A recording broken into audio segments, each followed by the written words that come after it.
एक गांव था शांतिपुर, जो हरे भरे पेड़ों और सुंदर खेतों से घिरा हुआ था। लेकिन गांव के बाहर एक पुरानी टूटी फूटी हवेली थी, जिसे सब भूतिया हवेली कहते थे। कहते हैं वहां रात होते ही अजीब अजीब आवाजें आती थी, खिड़कियां अपने आप खुलती बंद होती थी और कोई दिखाई नहीं देता था।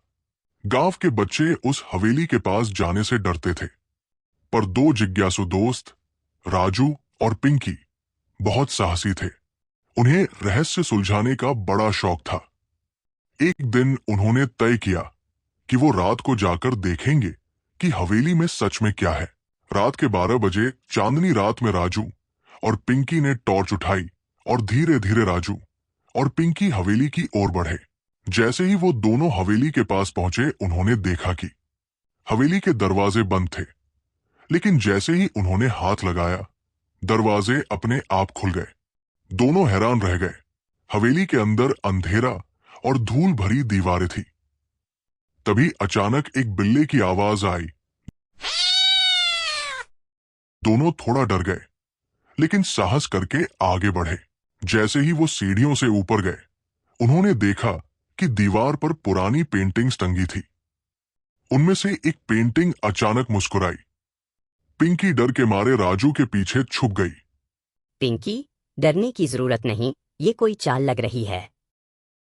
जैसे ही दोनों हवेली के सबसे ऊपर वाले कमरे में पहुंचे, उन्होंने देखा कि एक बड़ा सा आईना है।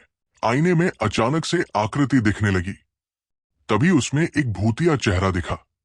तभी भूत बोला, अरे डरिए मत, मैं इस हवेली का भूत हूं, पर मैं किसी को नुकसान नहीं पहुंचाता। मैं यहां अकेला रहता हूं, सब मुझसे डरते हैं। क्या तुम मेरे दोस्त बनोगे?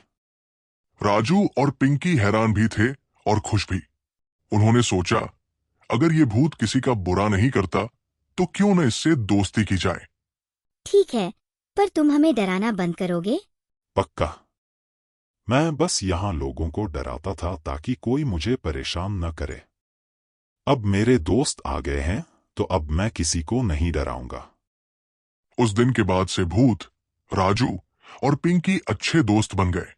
अब हवेली डरावनी नहीं रही, बल्कि गांव के बच्चों के लिए खेलने की सबसे मजेदार जगह बन गई।